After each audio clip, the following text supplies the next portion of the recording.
So this is our African and Australian project summary.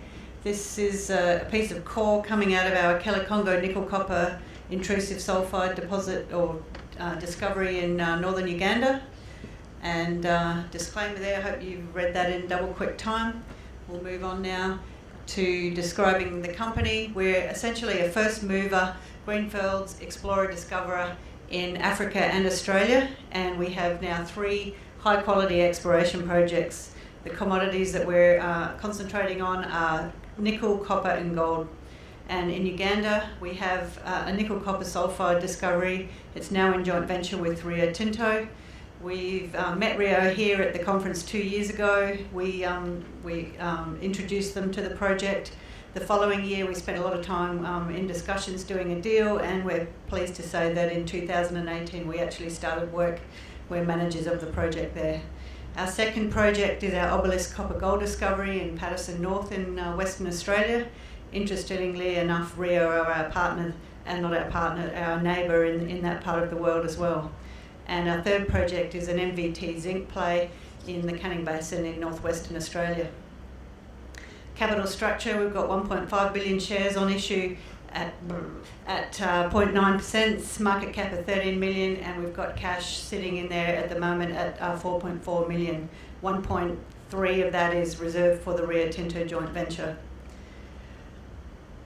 The highlights of the year last year was concluding a deal with Rio Tinto. It's a ripper of a deal with 59 million to earn 75% in the project plus 2 million cash under a bunch of milestones.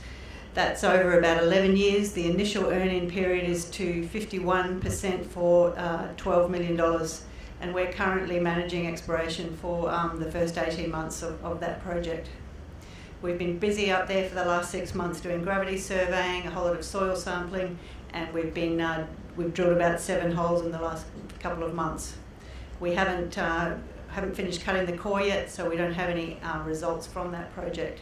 I'll just give you a quick update as to, or a quick outline of the project. It's in northern Uganda. It's on the northeast margin of the Congo supercraton, and it's an analogous setting to the Nova nickel discovery on the Yilgarn craton that's being mined by Independence Group now. The reason why Rio are keen on the project was that we didn't just have one discovery, but that we've got a bunch of ultramafic intrusions within a paranise terrain, and so we've got prospective up 10 to 14 other intrusions that may also be nickel sulfide mineralised. So we're hell-bent on trying to discover a whole belt of these things rather than just one deposit. What does it look like? Well, what we've done so far is around 6,000 metres of drilling. The red blob is the leapfrog model of greater than 0.25% nickel and about 800 ppm copper. And the yellow area in there is the massive sulfide at the base of this disseminated material going greater than 1%.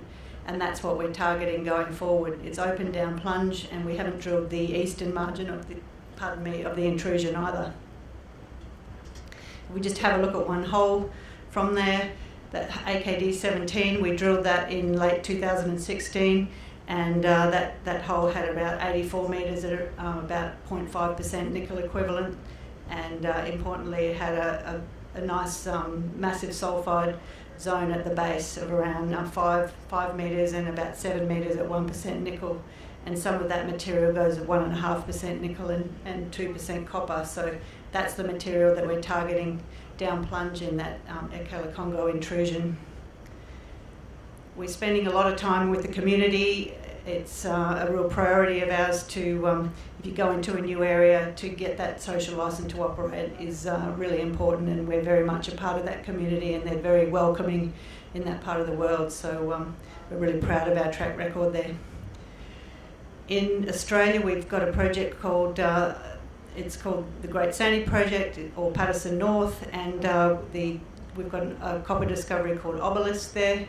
It's in a pretty hot part of the world. When we got there in 2016, there was nobody pegged to the north or the east of us. Since then, there's been a massive land pegging. It's been on the base of discovery by Rio Tinto and also by Great Land Gold to the south there. If we look in detail, our ground on this slide is the red ground. If we look in detail in that area, you can see this Rio discovery here. Wait, it doesn't show up. It's about 10 kilometres to the west of us. Rio hasn't announced anything yet, but there's plenty of evidence. There's a bunch of drill rigs going in and out. There's a very large camp, and the activity is increasing rather than decreasing, so they must be getting some reasonable results.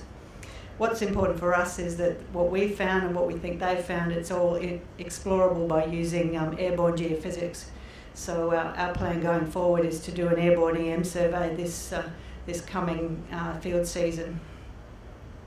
What we have is a large gravity feature that we've been putting some work into, and we've got a 4 kilometre zone of anomalous copper. That slide on the right there shows all the bedrock holes that are greater than 1,000 ppm copper, and there's some gold associated with that as well. We've got about 4 diamond holes into that. One of the best result is around 50 metres at about 0.1% copper with some gold, bismuth, moly and tungsten anomalism as well. It shows up in IP. This is the pole-dipole section and the gradient array IP section, and that's essentially what we've concentrated on so far. But we want to make sure that we capitalise on the whole ground holding, so that's why we're planning to do an airborne EM survey in the coming field season. This is what some of the mineralisation looks like. On the left-hand side there, it's a quartz, biotite, pyrrhotite, chalcopyrite, altered dolerite. The pyrrhotite is magnetic. We also get supergene copper at the bedrock interface that can have quite high grades, up to 4% copper. And we're also getting massive pyrrhotite veins which have got quite strong, quite high-grade gold associated with them. Very early days yet, but there's a lot of work being done in that part of the well, and we're madly learning off all the discoveries and applying them to our ground. We think we've got a really good chance there. We've got about 2,000 square kilometres of prospective ground in the Paterson. Our last project, and it's a project that we've just generated in the last few months. It's a MVT zinc project, and it's very much an example of where we're heading as a company. We want to generate new projects, attract partners in to help us explore them, and ultimately sell them off once we've made a discovery.